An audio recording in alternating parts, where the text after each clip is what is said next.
I'm just telling you right now, this whole thing isn't going to look right, feel right, smell right until the goaltending gets there. Good morning to you. Good Friday morning from St. Paul, Minnesota. I'm Dejan Kovacevic of DK Pittsburgh Sports. This is Daily Shot of Penguins. It comes your way bright and early every weekday if you're into football and or baseball. I also offer daily shots of Steelers and Pirates where you found this. Penguins 6, Wild 4. And if that sounds like the team gave up a couple of leads, they did. If it sounds like they got a little lackluster defensively and kind of let things slip, they didn't. And that's where this one is weird. That's where this one's difficult, because what my eyes told me from the press box and what the players told me from the locker room very much aligned with the actual data that was available, including the advanced analytics, and that is that the Penguins performed pretty tightly as a group defensively. The Wild overcame a 2-0 lead to make it 2-2 on a couple of goals 12 seconds apart that really didn't have much in common at all. They weren't really the result of some sort of big breakdown, other than that Tristan Jarry tried to send a puck around the boards that he really should have left there, and this I did have confirmed from the locker room for Marcus Pettersson. And then it seemed like every other occasion in which the tiniest little thing would go wrong, the Wild, who are having a terrible, terrible time scoring goals, would score goals. They didn't look like a threatening team on this night at all. And yet every time some random Joel Eriksson Ek or whoever would get the puck into open space, bang, there it was. Back of the net. And that's not going to do it. That's not going to do it. What have I been saying since the summer months? This team has what it takes, not just to compete, but to contend. If, capital I, capital F, Jarry is a top 5 or top 6 goaltender in the league. He is not that right now, and I'm being kind in that assessment. If the Penguins had lost this game and Jarry hadn't gotten, the W and hadn't been able to shake off the lousy showing his last time out, or for that matter, Casey DeSmith either overtaking him temporarily at number 1 or some minor injury holding him back or not, or whatever it is, this would have been one devastating result for him. His teammates bailed him out, and that needs to start reversing itself. This portion of Daily Shot of Penguins is brought to you by the good people at the Greater Pittsburgh Community Food Bank, where they're committed to providing food for all of our neighbors in need across Western Pennsylvania.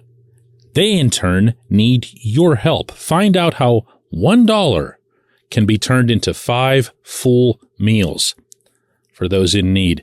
Visit pittsburghfoodbank.org. Mike Sullivan is not one to criticize goaltending, so it was no surprise that he found all kinds of diplomatic phrases to describe Jarry's performance after this. It was a tough circumstance, I think you would have liked that goalie handle back, and we work on those things a lot, and just that communication with our defenseman and the goalie and that exchange, and how important that is. And that's one of Tristan's strengths of his game. He's normally very good in that regard. So I thought he responded after that, and he settled into his game. And he was obviously dead on about Minnesota's second goal. Again, that's just a giveaway by the goaltender on a set play. The Penguins have a scripted breakout in that situation. Marcus Pettersson, 100% of the time, I was told down there, is supposed to take that puck. And as one player said, it's the easiest play in the world. getting out of your zone when he does. Jarry messed it up. It ended up in the back of his net. The Penguins built themselves another 2-goal lead in the third period. And they had a power play. Looked like they could add on, but there was one little breakdown, not even a big one, in the Pittsburgh zone, and Eriksson Ek comes in kind of open on the right side, picks his spot, nails it. Couldn't get the big save again. Haven't gotten the big save a lot this year. I know everyone's tired of me saying, based on the feedback that I get, that I'd love to see the Penguins secure Jarry with a long-term contract as a franchise goaltender. I believe in him. My belief in him is not wavering, even though it might sound like it in this particular episode. But he needs to, step on the gas, because this isn't it. This won't work. And a game like this really underscores that, because the Penguins did get 6 goals. Doesn't it seem like they get 6 goals in every game that they win? Well, guess what? That's not a formula for success. It's just not. Not in October, not in November, and you'd better believe not next spring. Jarry, is going to have to wake up. There's a couple more games coming up this weekend on this trip. They're in Winnipeg.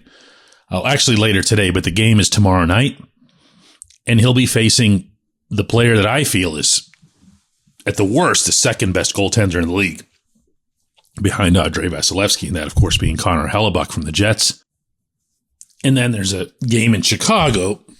And you know what? Honestly, if I'm Sullivan and I'm Andy Chiodo, I'd be looking at this situation and saying, you know what? I'm going to put Casey DeSmith in goal against the Jets, because I need my better goaltender in there right now.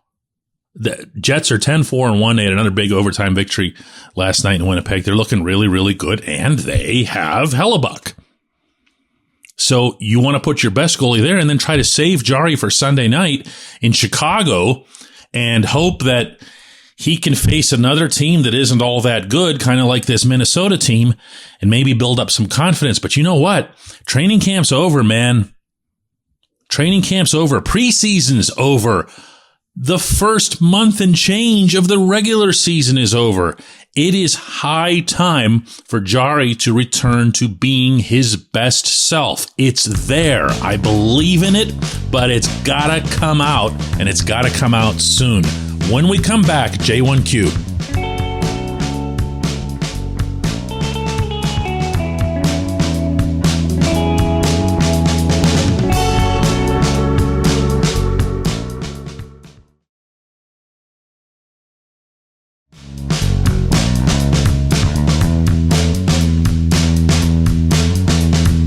Today's J1Q comes from Mike in Indianapolis, and Mike asks, up 2 goals with 8 minutes left and heading on the power play, wouldn't the sound move to be to use 2 defensemen rather than 1? And if so, why didn't that occur? For anyone who doesn't know what Mike's referencing, the Penguins had, as I mentioned in the opening segment, that 2-goal lead, and then they gave up the shorty to Eriksson Ek. The players on the rink who are in question here were Letang on the right side and Malkin on the left, Malkin being the regular left point man.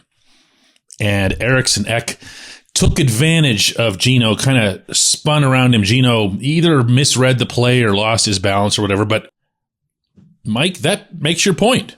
He is not a defenseman. Gino's not a defenseman. He can get back there. He can skate backward. Otherwise, he wouldn't ever be on the power play. So I'm with you there. I think if you do nothing more than put Letang out there with his now regular partner at 5-on-5, Marcus Pettersson, you're doing yourself a solid. You're preventing, at least minimizing the chance of a shorty.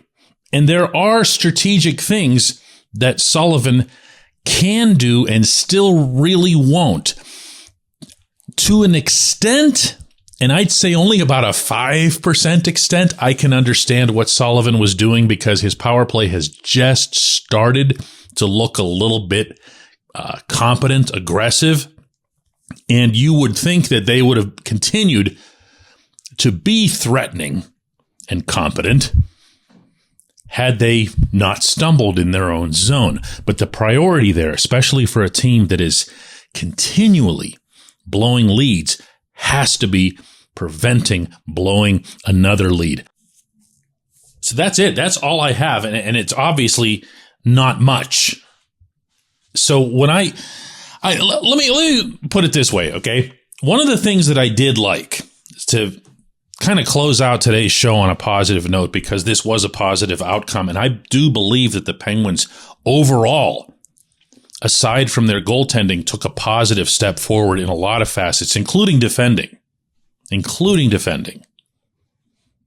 But the thing I'd give them the most credit for in this game was that every time something negative happened, rather than allowing it to snowball, they struck back. Now, you can say that's because the other team stinks. You can say that's because they were stuck using Philip Gustafsson in goal, and boy, did he not look good, former Penguins draft pick.